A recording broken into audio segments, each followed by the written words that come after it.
Hello, boxing fans around the world. Thank you for joining me once again here on Talkin Fight for another episode of Boxing News Today. Today, we're going to start off with some news on the undercards of Eubank Smith. But before we start off with those undercard stories, quick little interesting item that just popped up. Alan Fox on BoxingNews24.com is reporting that trainer Brian Bomac McIntyre has confirmed that Errol Spence Jr. has activated his rematch clause to fight Terence Crawford in a move that ties Omaha, Nebraska's natives' hands for the remainder of the year.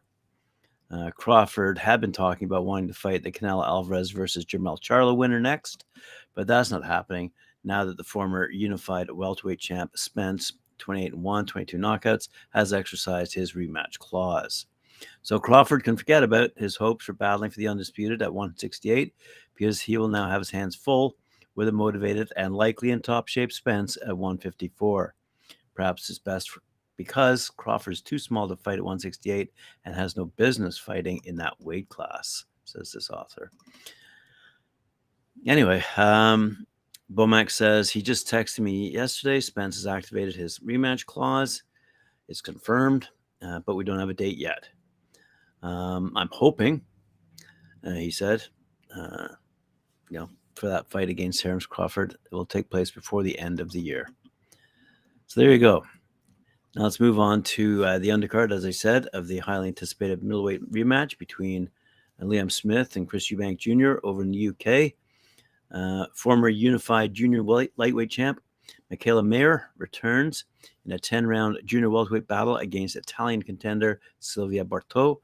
We've mentioned this before. Mayer, who's 18-1, 5 knockouts, the 2016 U.S. Olympian, has signed with Tom Prague in 2017 and captured the WBO junior lightweight title by defeating Ua Brodnicki in October 2020. And the following year, the LA native unified the WBO and IBF titles, and she now prepares to make her third consecutive appearance in the United Kingdom. Barto, she's 11-2-1, 3 knockouts, debuted in the pro ranks in 2016 and captured the European Junior welterweight title in 2019 with a 4th-round technical knockout win over Marie Maron. She suffered her first loss via 9th-round TKO in April 2022, but bounced back that year with 3 victories. In her last outing, she lost to undefeated standout Flora Pili via 10-round decision in May. So, a little bit of news out of England. Adding to that, of course, would be the Dave Allen and Fraser Clark undercard, the heavyweights going at it. Dave Allen returns to the big stage this weekend after a handful of 4-rounders to test up-and-coming heavyweight Fraser Clark. Following a brief retirement back in November 2020 at the age of 28, Allen dropped in and out of the sport at a lower level. The fight with Clark represents his first step back up to domestic level. Promoter Eddie Hearn, who has worked with Allen on many fight nights, said that it's a toss-up as to whether the fight goes the distance or ends quickly, but seemingly can't see past a win for Olympic bronze medalist Clark. He said, we just don't know where Dave is at in terms of his punch resistance, his robustness. He's got a huge heart, and he's a big, strong man, but since his decline, if you like, and the Usyk sparring stuff, it wouldn't surprise me if the fight was all over in 2 or 3 rounds. But it also wouldn't surprise me if Dave stuck it out, made it scrappy, and maybe lost on points. I think he'll really struggle to deal with the work rate of Fraser Clark. I really do like both men, but I've always had a soft spot for Dave Allen. I'm glad he's getting a shot. Hope that both men leave the ring safely at the end. Also on that undercard, we have Florian Marcoux going toe-to-toe with Dylan Moran, and their rivalry had sparks flying at their press conference. Florian Marcoux and Dylan Moran had to be pulled apart when they faced off ahead of their fight on Saturday night. Marcoux and Moran will be on that Liam Smith undercard with Chris Eubank Jr., which will be live on Sky Sports, and also on the bill is Adam Azim and Aram Fanyan, and much more, as we all know. But let's just stick with Florian Marcoux here. The tension was palpable as Florian Marcoux and Dylan Moran engaged in a heated exchange during the pre-fight press conference ahead of their showdown on the undercard, as I said, of Liam Smith versus Smith-Eubank Jr. The verbal sparring between the pair reached its zenith when the focus shifted to the boxing abilities of the fighters. Moran didn't hold back, asserting his belief that he had superior skill set and that he wouldn't let Marcoux deny him his hard-earned position in the sport. I'm a better boxer. Look, it's been a long, hard road to he sat here today, and I don't plan on letting Florian Marcoux take that away from me, he said. But Marcoux accused Moran of shaking during their encounter at the public workouts. Marcoux declared, he was shaking when we were face to face. He tried to hide it. If you see the videos from the cameras, he was shaking his legs. This was a claim that Moran vehemently denied, asserting, never in my life will I shake in front of you. Moran maintained his focus on the task at hand. All right, let's fly around the world over to Japan. Monster Naya Inoue, newly crowned WBC WBO 122-pound champion, was given a couple of world belts by the representatives of the organization prior to the triple header of Ohashi Promotions fight on Wednesday in Tokyo, Japan. Naya said, holding the belts to his credit, I truly appreciate your people's warm support. I'm truly satisfied with the situation around me as I hear the negotiation of the unification bout with WBA IBF counterpart Marlon Tapales, with all the 4 belts on the line coming up and to end soon. His father, trainer Shingo, also received a WBC special belt at that presentation. This is all prior to these trio of fights. Monster and his cousin, only once beaten, Koki Inoue, 17-1, 14 knockouts, acquired the vacant WBO Asia Pacific Junior welterweight belt as he withstood the furious attacks of Abdrusier Ismoilov from Uzbekistan, and finally turned the tables with 3 knockdowns to score the fine technical knockout victory at 2 minutes and 11 seconds of the 10th round in a scheduled 12-rounder. Very good contest, apparently. Unbeaten Japanese bantam champ, Seiyu Tatsumi, 9-0-2, 117 pounds, barely kept his national belt when he endured bad bleeding and finally hammered out a unanimous decision 96-94, twice 97-93 over JBC number 2 Riku Musuda, 3-1, 3 knockouts, by the way. With his remarkable surge in Tokyo, the talented Masuda, formerly an amateur boxer with 52-14 mark, wow, with 22 stoppages, showed solid southpaw lefts in early rounds, but the more experienced champ turned the tide with desperate combinations to dominate the second half and confirmed the victory. So congratulations to Saya Tsutsumi.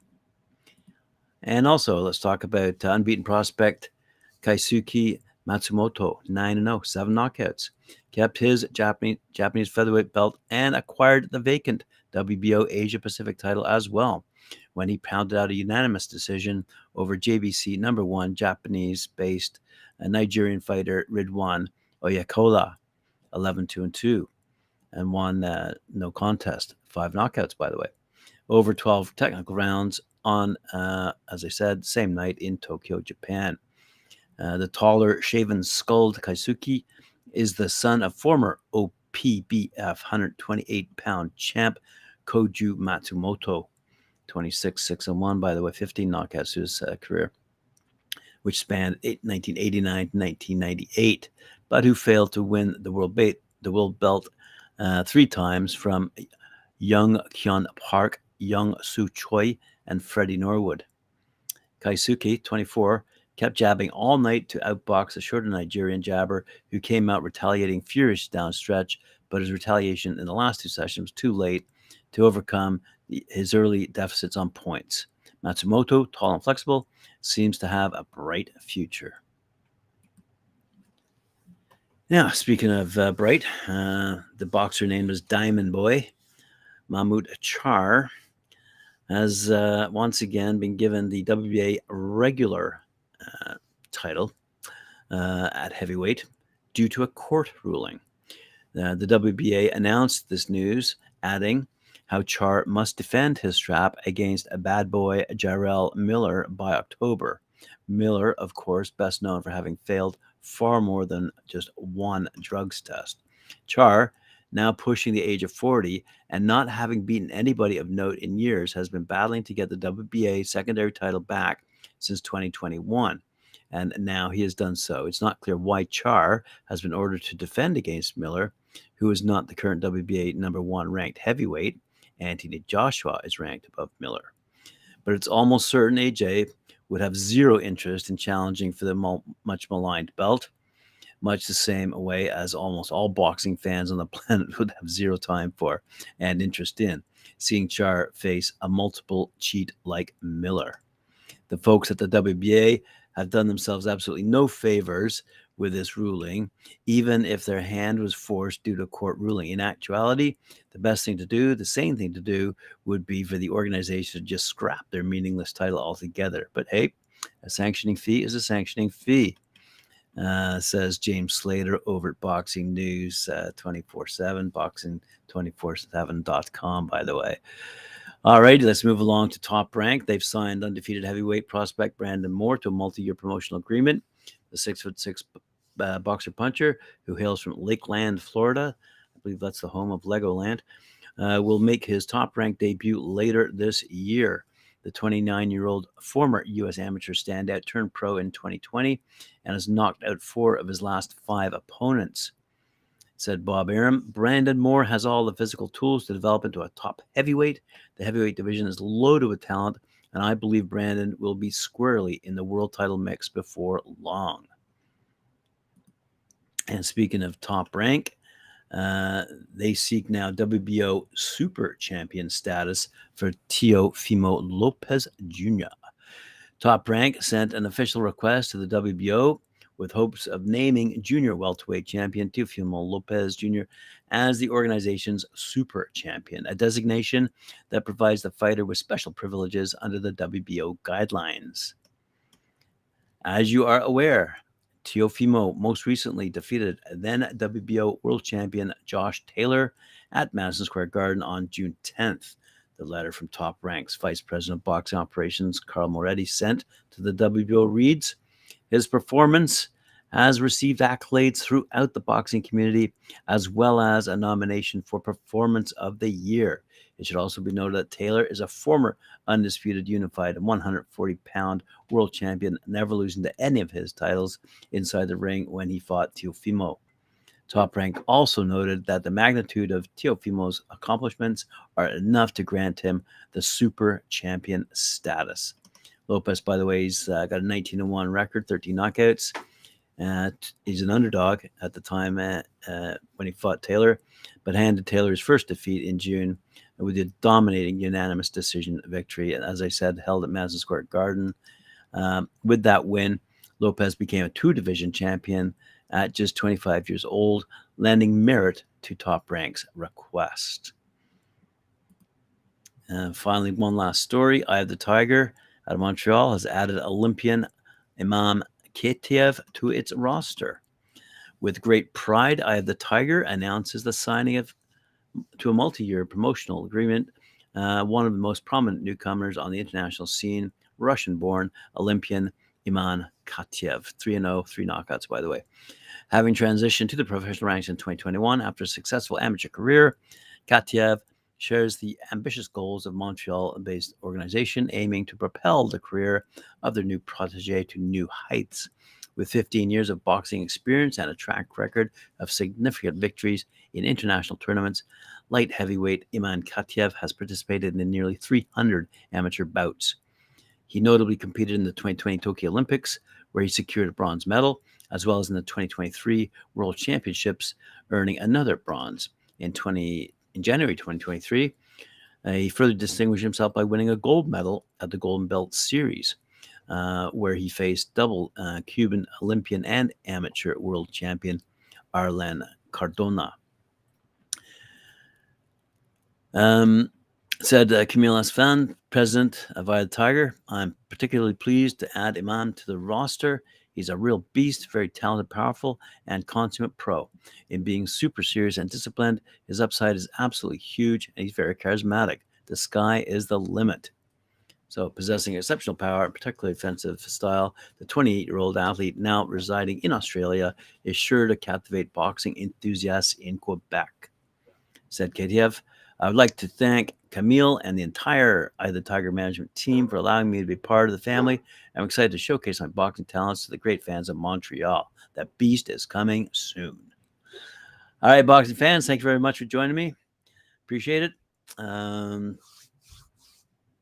Let's see, we have a few comments. Let's just say hello to Carl over at Last Bell Boxing, a great podcast you guys should be aware of. Temba Rujuli, Southside, Southside South Africa, baby. That's good to know South Africa's listening. Short skirts and Heining, is that right? All right, smiles all around. Thanks very much. Appreciate it. Remember to like, share, subscribe, tell your friends about us, hit that notification bell, and we'll see you later this evening at 7 p.m. for the Friday night panel with Tim Witherspoon at 7 p.m. Eastern time, and a lot later in South Africa. Anyway, thanks very much for joining me. Appreciate it. See you then.